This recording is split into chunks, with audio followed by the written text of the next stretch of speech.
Hi guys, welcome back to my channel. मैं हूँ सृष्टि खेड़ा और इस वीडियो में हम बात करने वाले हैं आपके फ्यूचर के बारे में। हाँ, इस वीडियो में हम डिस्कस करेंगे कि नीट के अलावा और कौन कौन से ऐसे फॉर्म्स हैं जो आप भर सकते हैं as a plan B. I know, अगर आपने बायोलॉजी चूज किया है तो आपका सपना है डॉक्टर बनना और MBBS करने के लिए तो बस नीट ही चाहिए, यही हम सोचते हैं। लेकिन ऐसा आई वुड से कि आपको फिर भी बैकअप ऑप्शन रखना चाहिए। मेडिकल के अलावा बहुत सारी फील्ड्स हैं जैसे कि फार्मेसी, एग्रीकल्चर, बायोटेक, ये सब फील्ड के ऑप्शंस हमारे पास होने चाहिए। तो आइए हम डिस्कस करते हैं वो सारे फॉर्म जो हम भर सकते हैं और अपना फ्यूचर सेव कर सकते हैं। सबसे पहला फॉर्म जो सबको पता है, नीट का फॉर्म, जो कि फरवरी में निकलेगा। देखो, अभी डेट नहीं आई है कि किस फरवरी को पब्लिश होगा, बट यस, फरवरी में जो डॉक्यूमेंट है, आई वुड से जो फॉर्म है वो निकलेगा नीट का, और इसका एग्जाम जो है वो 3 मई को है और रिजल्ट आएगा जून में। बट इससे कौन कौन से कोर्सेज हैं जो आपको नीट से ही मिलते हैं? बहुत सारे कोर्सेज है, so make a note of it. MBBS,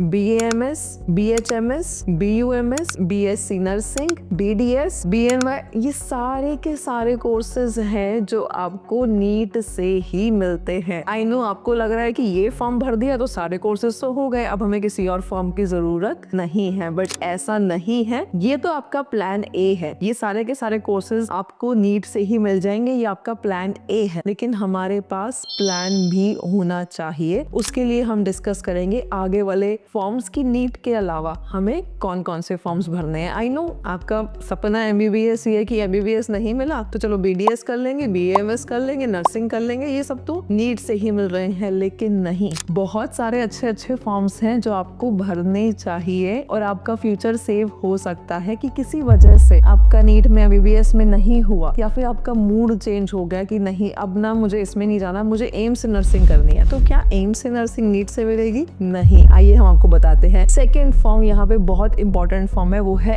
AIIMS का पैरामेडिकल एग्जाम। ये फॉर्म आपको भरना है और इसमें कौन कौन से कोर्सेज आते हैं जो आपको एम्स पैरामेडिकल से मिलेंगे। देखो, पैरामेडिकल क्या होता है पहले तो ये समझो। Paramedical is like a supporting staff, और आई वुड से कि जो डॉक्टर को असिस्ट करता है, हेल्प करता है। वो डायरेक्ट इन्वेजिव सर्जरीज नहीं करता है, बट इसमें बहुत सारे कोर्सेज हैं। फीमेल के लिए BSc नर्सिंग, देखो एम्स की नर्सिंग सबसे अच्छी है, तो अगर आप being a female child nursing करने की सोच रहे हैं तो एम्स पैरामेडिकल का फॉर्म आपको जरूर भरना है। और सारे के सारे स्टेट के स्टूडेंट्स को भर सकते हैं, ऐसा नहीं है कि पर्टिकुलर कोई स्टेट का बच्चा भर सकता है, सारे भर सकते हैं। नर्सिंग के अलावा बहुत सारे कोर्सेज है जैसे कि ऑप्टोमेट्री, बैचलर ऑफ ऑप्टोमेट्री आप कर सकते हैं। डेंटल मेडिसिन, डेंटल हाइजीन आप यहाँ से पढ़ सकते हैं। BSc ऑनर्स नर्सिंग आप कर सकते हैं। BSc नर्सिंग पोस्ट बेसिक आप कर सकते हैं। डेंटल ऑपरेटिंग रूम असिस्टेंट, ये सारे 6-7 कोर्सेज हैं जो आप कर सकते हैं अगर आप एम्स पैरामेडिकल का एग्जाम देते हैं। तो इस वाले फॉर्म को लाइटली बिल्कुल नहीं लेना है। नीट के अलावा एम्स पैरामेडिकल का फॉर्म हमें भरना ही है। अब ये फॉर्म निकलता कब है? ये फॉर्म निकलता है या तो अप्रैल में या फिर मई में, कोई डेफिनेट डेट नहीं है, बट यस, अप्रैल मई में ये फॉर्म निकलता है और इसकी एक्सपेक्टेड एग्जाम डेट होती है जुलाई में। मतलब कि जब आप फ्री हो चुके होंगे, अपना नीट का एग्जाम देके आपका नीट का रिजल्ट भी आ चुका होगा, आपका एक माइंडसेट क्लियर हो चुका होगा, तब इसका एग्जाम होगा। और ये ऑनलाइन होता है, CBT मोड में होता है। और ना ही सिर्फ एम्स के अलावा कुछ और इंस्टीट्यूशंस भी ऐसे हैं जो अपना ऐसा ही नर्सिंग का एग्जाम कंडक्ट करते हैं। ये कौन से ऐसे इंस्टीट्यूट्स हैं? जिपमर है, जिपमर अपना BSc नर्सिंग कंडक्ट करता है। AFMC अपना BSc नर्सिंग का एग्जाम कंडक्ट करता है, तो आप वो भी दे सकते हैं। और सबकी जो डेट्स हैं वो ऑलमोस्ट सेम ही हैं। अप्रैल मई में इनके फॉर्म्स निकलते हैं और जुलाई में ये एग्जाम होते हैं। सारे के सारे ये ऑनलाइन CBT मोड है। इसके अलावा जो थर्ड इंपॉर्टेंट फॉर्म है वो है आइसर का। मतलब कि अगर आप में से कुछ ऐसे बच्चे हैं जो रिसर्च वाली साइड पे जाना चाहते हैं तो वो आइसर का फॉर्म भर सकते हैं। बहुत अच्छी लाइन है, 5 साल का कोर्स होता है और इसमें डुअल डिग्री मिलती है, मतलब कि BS प्लस MS। इसका फॉर्म भी मार्च में निकल जाएगा, मई में पेपर होगा और जून में इसका रिजल्ट आ जाएगा। ये भी आपका ऑनलाइन CBT फॉर्मेट है, तो ये भी आई वुड से कि आपको देना चाहिए। अगर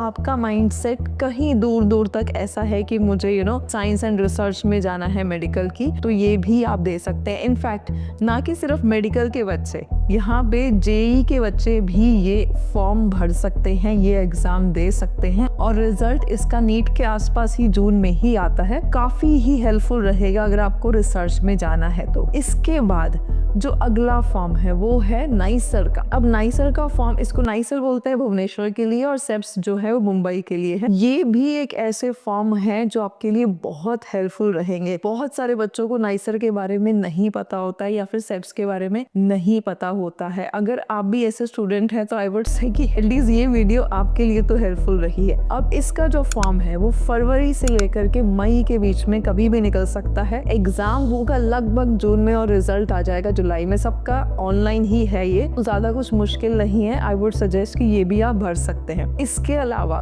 सिर्फ फीमेल कैंडिडेट्स के लिए एक बहुत अच्छा एग्जाम होता है, शायद आपने इसके लिए सुना होगा, MNS, मिलिट्री नर्सिंग सर्विसेज। ये सिर्फ और सिर्फ फीमेल कैंडिडेट्स ही इस फॉर्म को भर सकती हैं। लड़के इस फॉर्म को नहीं भर सकते हैं, बट बहुत अच्छी सैलरी होती है इसमें। डायरेक्ट 1.5 लाख की सैलरी मिलती है अगर आप इसमें सेलेक्ट हो जाते हैं तो। ये फॉर्म जो है ये किसी सच किसी और साइट पे नहीं निकलता है, ये अपनी इंडियन आर्मी की वेबसाइट पे आपको ये फॉर्म मिलेगा। और ये फॉर्म की जो रजिस्ट्रेशन डेट है वो जून या जुलाई होती है और इसकी एज लिमिट होती है 17 से 25 साल। तो ये आपको ध्यान रखना है। लेकिन ये बहुत अच्छी कैटेगरी है। अगर आप नर्सिंग में जाना चाहते हैं तो या तो ईदर गो फॉर एम्स का पैरामेडिकल में नर्सिंग या फिर आप MNS से मिलिट्री नर्सिंग सर्विसेज को ज्वाइन कर लीजिए। बट यहाँ पे सिर्फ और सिर्फ एग्जाम के बेसिस पे सिलेक्शन नहीं होता है, आपका साथ साथ इंटरव्यू और सिलेक्शन बोर्ड भी होता है इसमें, वो भी आपको क्लियर करना पड़ता है। तो अगर हाँ आपको 1.5 लाख की सैलरी चाहिए नर्सिंग करने के बाद तो MNS से अच्छा कुछ भी नहीं है। And it's a very safe secure job.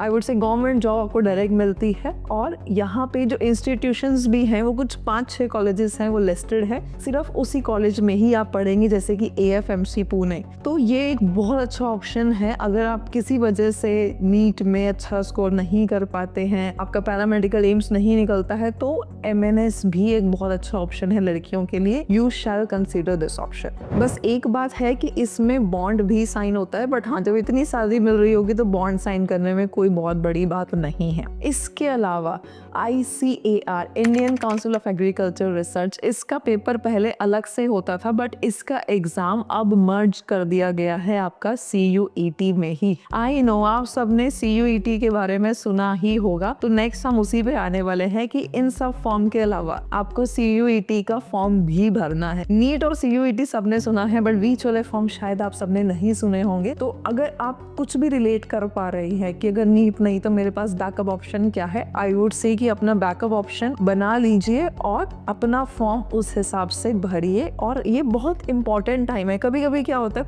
पढ़ाई में हमें ध्यान ही नहीं रहता है कि हमें कौन कौन से फॉर्म भरने हैं। तो CUET की अगर मैं बात करूं तो फरवरी से लेकर के मार्च के बीच में इसका एप्लीकेशन फॉर्म निकलेगा। मई या जून में जो इसका एग्जाम होगा और जुलाई में इसका रिजल्ट आ जाएगा। It is a huge exam और इसका जो पेपर होता है वो ऑफलाइन होता है, just like your NEET exam. तो इसलिए इसको बिल्कुल भी मिस नहीं करना है। इसमें भी बहुत सारे मेडिकल के कोर्सेज और मेडिकल रिलेटेड कोर्सेज बहुत सारे आपको मिल जाएंगे। इसके अलावा एक और इम्पॉर्टेंट फॉर्म है जो है KEA का फॉर्म। आई नो ये कर्नाटका की पर्टिकुलरली स्टेट के लिए है। अगर आप कर्नाटका स्टेट से बिलोंग करते हैं तो आपको MBBS की जो सीट मिलेगी वो KEA के थ्रू ही मिलेगी। अगर आप कर्नाटका से बिलोंग नहीं करते हैं बट आप कर्नाटका के किसी प्राइवेट कॉलेज में एडमिशन लेना चाहते हैं तो भी आपको KEA का फॉर्म भरना पड़ेगा। बहुत बार नीट के फॉर्म के आसपास ही KEA के फॉर्म निकल जाते हैं और मैक्सिमम बच्चे ये फॉर्म फिल करना मिस कर देते हैं। वैसे 99.99% ये फॉर्म रीओपन होता है। अपने